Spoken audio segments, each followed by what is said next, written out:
कहानी शुरू होती है और हम एक आदमी को देखते हैं जो मस्त गहरी नींद में सो रहा होता है। तभी वहाँ पर एक घोड़ा आता है और इस आदमी को बालों से पकड़कर घसीटता हुआ ले जाता है और इसका मुंह पानी में डुबो देता है। असल में इस घोड़े का अपने मालिक को जगाने का एक खास अंदाज था जिसे वो हर रोज सुबह के वक्त फॉलो करता था। इस आदमी का नाम ल्यू और घोड़े का नाम रेड है। ल्यू उठता है और अपने घोड़े को एक खास जगह पर बांध देता है और खुद वहीं सो जाता है। तभी हमें सीन में दो लोगों को दिखाया जाता है जो आपस में बातें कर रहे होते हैं कि ये मास्टर ल्यू है जो कभी हांगकांग में स्टैंडमैन हुआ करते थे और आज इनके खाने के लाले पड़े हुए हैं। सीन शिफ्ट होता है और हम ल्यू को देखते हैं जो एक जगह पर बैठा बियर की बोतलें खाली कर रहा होता है। तभी यहाँ पर दामी नाम का एक आदमी आता है और ल्यू से पैसे मांगता है, लेकिन जब ल्यू बात टालता है तो वो आदमी इसका बैंकयार्ड या घोड़ा देने के लिए कहता है, लेकिन ल्यू मना कर देता है। इस पर दामी को गुस्सा आ जाता है और वो कहता है कि मैं तुम्हारा घोड़ा जरूर लेकर रहूंगा। इस पर इन दोनों के बीच में लड़ाई शुरू हो जाती है और ल्यू दामी और इसके चमचों को खूब पीटता है और नीचे आकर अपने घोड़े को भी बचाता है। इसके बाद ल्यू घोड़े पर बैठता है और भागता हुआ एक शो पर पहुंच जाता है। यहाँ ल्यू एक दो स्टंट दिखाता है और एक जगह पर जाकर अपने घोड़े को छिपा देता है और साथ में खुद भी वहीं छिप जाता है, जिसकी वजह से दामी और इसके आदमी ल्यू को नहीं ढूंढ पाते और वो आगे निकल जाते हैं। अगले दिन ल्यू अपने घोड़े के साथ बैंकयार्ड में होता है। तभी वहाँ दो लोग आते हैं। ये दोनों ल्यू को बताते हैं कि आज से 3 साल पहले तुम्हें ये घोड़ा एलन पा से मिला था। इस घोड़े को लेकर जूना और एलन पा के दरमियान 3 साल लड़ाई चली और अब ये लड़ाई खत्म हो चुकी है और जूना ये लड़ाई जीत चुका है और इसने इस घोड़े को नीलामी पर लगा दिया है और अब तुम्हें ये घोड़ा इन्हें देना होगा। ल्यू रेड को छोड़ने के लिए तैयार नहीं था, इसलिए वो दोनों को बाहर निकल जाने के लिए कहता है। तभी वहाँ पर दो लोग छलांग लगाते हैं, श्यामू और यंग। असल में ये दोनों ल्यू के साथ नहीं रहते हैं। श्यामू और यंग को देखकर वो दोनों डर जाते हैं और वहाँ से चले जाते हैं। इसके बाद ल्यू श्यामू को नोटिस दिखाता है। यंग ल्यू की बेटी की तस्वीर की तरफ इशारा करती हुई कहती है कि हमें एक वकील की जरूरत है। सीन शिफ्ट होता है। हम ल्यू की बेटी को देखते हैं जो बेहद खूबसूरत और प्यारी थी। इसका नाम पाओ है। ल्यू पाओ के पास आता है और मदद मांगता है, मगर पाओ इसकी मदद करने से मना कर देती है, ये कहते हुए कि वो अभी वकालत पढ़ रही है और लॉयर नहीं बनी। वो निराश होकर वहाँ से चला जाता है। अगले सीन में हमें पाओ का बॉयफ्रेंड नई हवा नजर आता है। पाओ नई हवा के पास आती है और बात करने लगती है। दूसरी तरफ ल्यू जो उदास बैठा था, इसके पास दवाई नाम का शख्स आता है और ल्यू और रेड को फिल्मों में काम करने का मौका देता है। ल्यू ये सुनकर बहुत खुश हो जाता है और दवाई को घोड़े के साथ कुछ स्टंट करके दिखाता है। इधर नई हवा पाओ से कहता है कि मेरी फैमिली तुमसे मिलना चाहती है। इस पर पाओ कहती है कि तुम जानते हो कि मैं अनाथ हूँ और हमें शादी कब करनी है ये मैं डिसाइड करूंगी। सीन शिफ्ट होता है और हमें पाओ अपनी माँ के साथ नजर आती है। पाओ की माँ उसे कहती है कि तुम्हें अपने पिता के साथ शांति बनानी चाहिए। यहीं पर हमें पता चलता है कि पाओ की माँ की मौत तो बहुत पहले की हो चुकी है। पाओ तो बस इनके बारे में इमेजिन करती है। इसी इमेजिनेशन में पाओ की माँ कहती है कि अगर दोबारा तुम्हें तुम्हारे पापा मिले तो उनसे मुंह मत फेरना। अगली सुबह पाओ नाश्ता कर रही होती है। इसकी नजर अपने पिता पर पड़ती है जो अपने घोड़े को तैयार कर लाए हैं।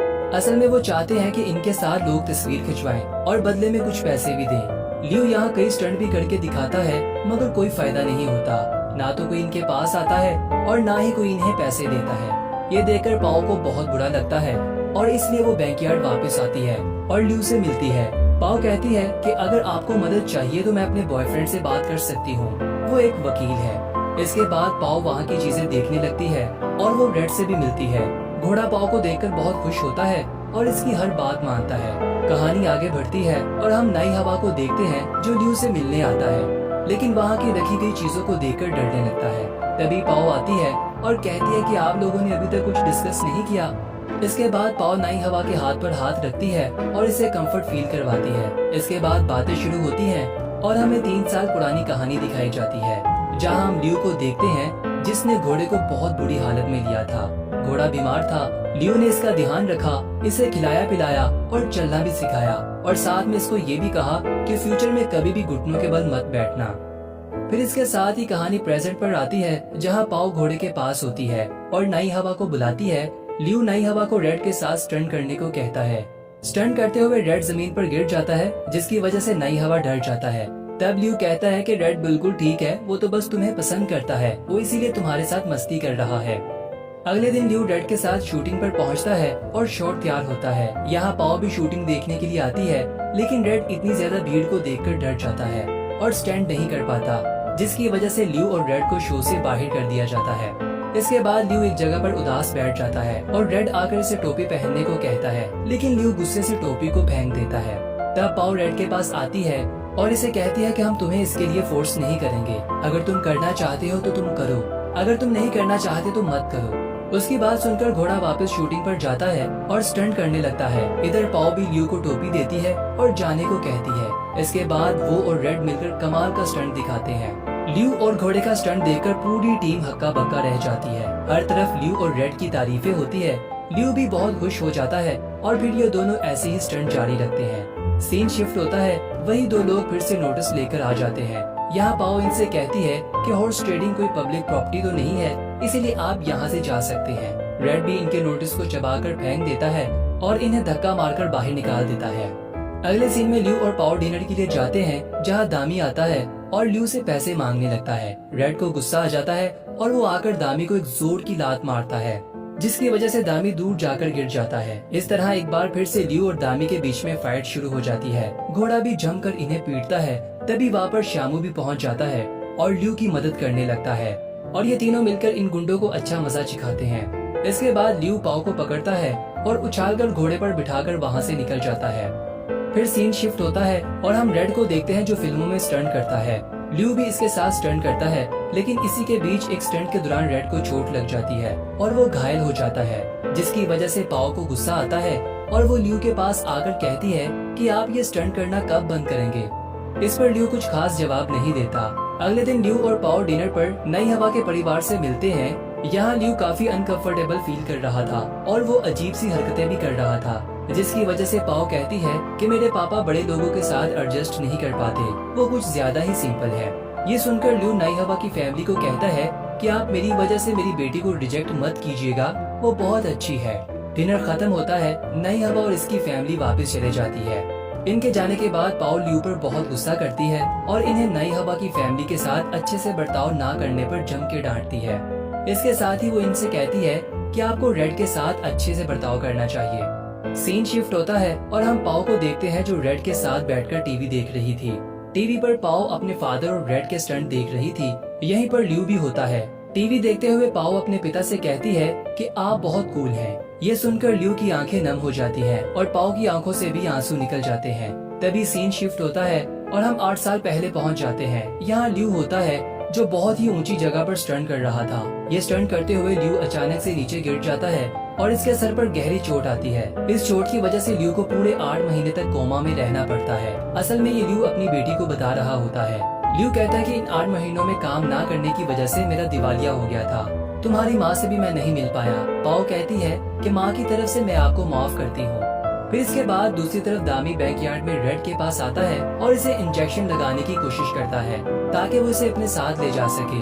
तभी रेड की आंख खुल जाती है और ये सब मिलकर इसको पकड़ने की कोशिश करते हैं। रेड भी इनसे बचने की पूरी कोशिश करता है। इससे पहले कि दामी रेड को काबू में करता, वहाँ ल्यू पहुँच जाता है और इन सब की पिटाई करने लगता है। ल्यू एक चेयर पर बैठकर दामी को सीढ़ियों से घसीटता हुआ नीचे लाता है और नीचे गिराकर दामी से कहता है कि तुमने हाथ क्यों नहीं छोड़ा। इस पर दामी कहता है कि मेरा हाथ फंस गया था। इसी तरह ल्यू दामी और इसके साथियों को मारकर वहाँ से भगा देता है। फिर इसके बाद अगली सुबह फिल्म स्टार युवान ल्यू के पास आता है और ये दोनों बैठकर चाय पीते हैं और ढेर सारी बातें करते हैं। युवान ल्यू से कहता है कि अगर इस दिन हांगकांग में आप ना होते तो शायद आज मैं जिंदा ना होता। युवान कहता है कि मैं आपके साथ एक फिल्म बनाना चाहता हूँ। मैं चाहता हूँ कि आप और रेड इसमें काम करें, लेकिन ल्यू कुछ सोचता है और फिल्म के लिए मना कर देता है, जिसके बाद युवान वहाँ से वापस चला जाता है। इसी शाम पाओ और नई हवा ल्यू के पास आते हैं। वो दोनों बताते हैं कि हमें सबूत मिल गया है। ये सुनकर ल्यू बहुत खुश होता है, लेकिन उसी वक्त रेड पीछे से एक टी शर्ट उठा देता है, जिस पर ल्यू पाओ को बताता है कि आज सुबह फिल्म स्टार युवान आए थे, इन्होंने मुझे फिल्म का ऑफर दिया है। ये सुनकर पाओ गुस्सा हो जाती है और वहाँ से चले जाती है। ल्यू कुछ समझ नहीं पाता और अगले दिन युवान के बताए हुए लोकेशन पर शूटिंग के लिए पहुंच जाता है। यहाँ ल्यू अपने घोड़े पर बैठकर सीन शूट कर रहा होता है। तभी इसे अपने घोड़े का ख्याल आता है और ध्यान ना देने की वजह से वो जमीन पर गिर जाता है। इसके बाद ल्यू उठता है और रेड से माफी मांगता है और कहता है कि बस ये अब रुकने का समय है। इसके बाद ल्यू युवान से माफी मांगता है और फिल्म के लिए मना करके वहाँ से वापस चला जाता है। ल्यू रेड के साथ पाओ के पास वापस पहुँचता है और कहता है कि मैंने पहली बार काम छोड़ा है। पाओ ये सुनकर बहुत खुश हो जाती है और दौड़कर आती है। ल्यू सोचता है कि पाओ इसके गले लगेगी, लेकिन पाओ तो रेड के गले लग जाती है और ये सीन थोड़ा मजाकिया हो जाता है। खैर अगला सीन कोर्ट के अंदर का दिखाया जाता है, जहाँ केस की समाअत हो रही होती है। ल्यू ये केस हार जाता है और नाई हवा रेड के दूसरे मालिक के पास आता है और इसे कहता है कि आपके लिए भले ये एक गेम है, लेकिन ल्यू का वो परिवार है। लेकिन इस सब का उन पर कोई फायदा नहीं होता। अगले सीन में ल्यू रेड के पास होता है और इसे कहता है कि अब हमें अलग होना होगा। तब रेड ग्लव्स लाकर ल्यू को देता है और ये दोनों लास्ट टाइम प्रैक्टिस करते हैं। ल्यू रेड के गले लगकर खूब रोता है और अगले दिन इसके नए मालिक को इसे सौंप देता है। इसके बाद नाई हवा, पाओ और ल्यू गाड़ी में बैठकर जाने लगते हैं, लेकिन रेड बार बार इनकी गाड़ी का पीछा करता है और बार बार कीचड़ की वजह से जमीन पर गिर जाता है। तब ल्यू गाड़ी से उतरता है और जोर से चिल्लाकर रेड से कहता है कि वापस जाओ और खुद गाड़ी में बैठकर खूब रोता है। रेड वापस लौट जाता है और अगले सीन में पाओ रेड के नए ओनर के पास आती है और इन्हें अपने पापा के बारे में बताती है। पाओ कहती है कि मेरे पापा से इनका सबसे अच्छा दोस्त मत छीने। अगली सुबह हमें रेड दिखाया जाता है, जो अब फिर से ल्यू के बैकयार्ड में था। वो ल्यू के पास आता है और इसे हमेशा की तरह उठाने लगता है। रेड को देखकर ल्यू बहुत खुश होता है, वो रोने लगता है और रेड के गले लग जाता है। ये सब पास खड़े रेड का नया ओनर, नाई हवा और पाओ देख रहे होते हैं।